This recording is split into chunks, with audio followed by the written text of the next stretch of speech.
2024 में मोदी के कहे अनुसार भाजपा को 400 पार भेजने के बाद बंगाल का भी एग्जिट पोल आ चुका है। 7 एग्जिट पोल आए हैं। सातों एग्जिट पोल अपनी ढपली अपना राग गा रहे हैं। जो हमेशा से आंख बंद करके भाजपा को जिताते आए हैं वो भाजपा को जिता रहे हैं, बचे हुए बाकी कुछ और बता रहे हैं। वीडियो में सातों एग्जिट पोल पर बात करेंगे, एक एक करके सभी का एनालिसिस करेंगे, लेकिन पहले बात पीपल्स पल्स और जनमत पोल्स की कर लेते हैं। दोस्तों, पीपल्स पल्स के सर्वे में ममता बनर्जी की प्रचंड बहुमत के साथ चौथी बार बंगाल में ममता बनर्जी की सरकार बनते हुए दिखाया गया है। इस एग्जिट पोल ने टीएमसी खेमे में जश्न का माहौल बना दिया है। पीपल्स पल्स में टीएमसी को 177 से 187 सीटें दी गई हैं। बहुमत 148 सीटों पर है। ममता बनर्जी की पार्टी को पीपल्स पल्स ने पूर्ण बहुमत के साथ सत्ता में वापसी के संकेत दे दिए हैं।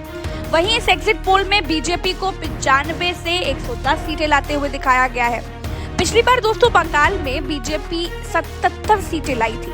इस बार बढ़त के साथ इस सर्वे ने 95 से 110 पहुंचते हुए दिखाया है भाजपा को। जल्दी से बात अगले सर्वे की कर लेते हैं, यानी कि जनमत पोल्स की। तो इस सर्वे में दोस्तों टीएमसी को 195 से 205 सीटें दी गई हैं, यानी छप्पर फाड़ बहुमत।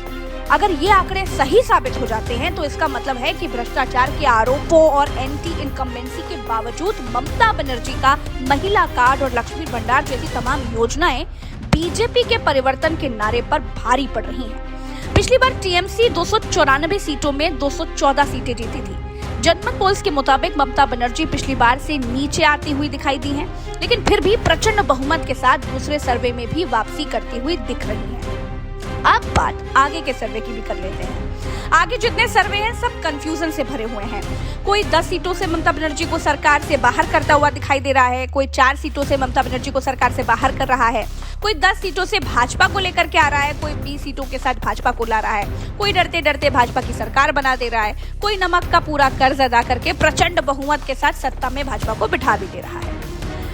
दोस्तों, पीपल्स पल्स और जनमत पोल्स में दीदी को जीत मिल रही है।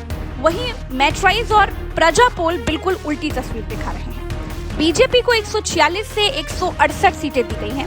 टीएमसी को 120 से 140 सीटें दी गई हैं। प्रजा पोल बीजेपी की लहर दिखा रहा है। इस सर्वे में 148 से बीजेपी को 208 सीटें मिलने का अनुमान लगाया गया है। चाणक्य भी बीजेपी को 150 से 160 सीटें दे रहा है और टीएमसी को 130 से 140 सीटों तक दे रहा है।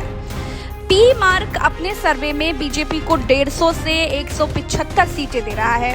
टीएमसी को 118 से 138 सीटें दे रहा है।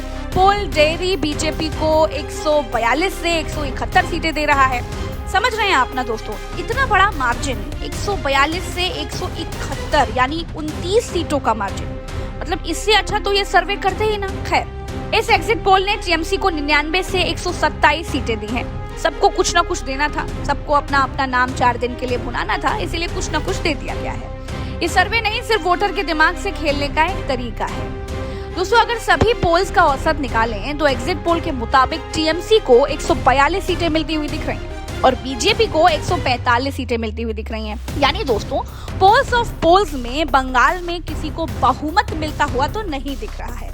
मुकाबला कांटे की टक्कर यानी बिल्कुल नेक टू नेक फाइट का दिख रहा है। कोई भी पार्टी स्पष्ट बहुमत से बहुत दूर या बहुत पास हो सकती है। लेफ्ट और कांग्रेस अगर कुछ सीटें ले आती है तो परिणाम ममता बनर्जी का भारी हो जाएगा। यहाँ एक डिस्क्लेमर है कि बंगाल में एग्जिट पोल का रिकॉर्ड बहुत अच्छा नहीं रहा है, ये भी आप सुन लीजिए।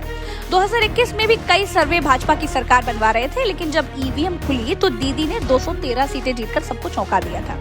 सर्वे करने वाले हिंदी बेल्ट में सही आंकड़ा नहीं बता पाते। बंगाल में तो वैसे भी भाषा का बैरियर है। दूसरी बात ये भी है दोस्तों कि मुसलमान वोट टोटल साइलेंट है, बिल्कुल साइलेंट वोटर रहा है। वो भाजपा को वोट तो नहीं देता है, लेकिन भाजपा से बैर भी नहीं करना चाहता है, क्योंकि मुस्लिम वोटर ये जानता है कि केंद्र में लाठी भाजपा के पास ही है।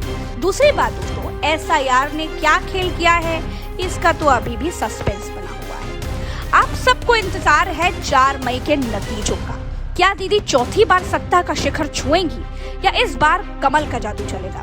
दोस्तों, बंगाल में दूसरे चरण में वोटिंग प्रतिशत ने पहले चरण का भी रिकॉर्ड तोड़ा है। अभी तक 91% का आंकड़ा रिपोर्ट किया गया है, जो बढ़कर पिछली बार से ज्यादा पहुंच जाएगा।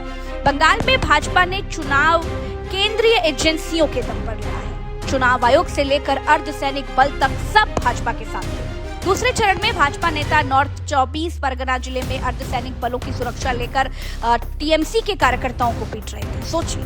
और अर्धसैनिक बल भाजपा नेताओं की रक्षा कर रहे थे और टीएमसी वालों को अपनी आंखों के सामने मार खाने दे रहे थे, जो ये बताता है कि सरकारी एजेंसियों पर भाजपा को जिताने का कितना दबाव होगा। दोस्तों, निष्पक्ष चुनाव के नाम पर बंदूकों के साए में चुनाव कराया गया है। शुभेंदु अधिकारी के वोटर ही विरोध करते हुए नजर आए। सीआरपीएफ ने महिलाओं पर लाठीचार्ज किया। तो भैया, कुल मिलाकर दोस्तों, ममता बनर्जी सिर्फ भाजपा से नहीं लड़ रही थी, वो अर्धसैनिक बलों की 700 कंपनियों से लड़ रही थी, चुनाव आयोग से लड़ रही थी, तब जाकर इन सब के पीछे खड़ी भाजपा से लड़ रही थी। और फिर भी आकर एग्जिट पोल का औसत जो निकल करके आ रहा है, वो भाजपा और ममता बनर्जी दोनों को बहुमत से दूर दिखा रहा है। तो कहना पड़ेगा, खूब लड़ी मर्दानी, वो तो बंगाल वाली रानी थी। खैर, इस वीडियो में मेरे साथ फिलहाल इतना ही। चैनल को सब्सक्राइब कीजिएगा, अपनी राय जरूर बताइएगा और 4 मई का इंतजार कीजिएगा, क्योंकि ये बंगाल है, यहाँ कुछ भी हो सकता है।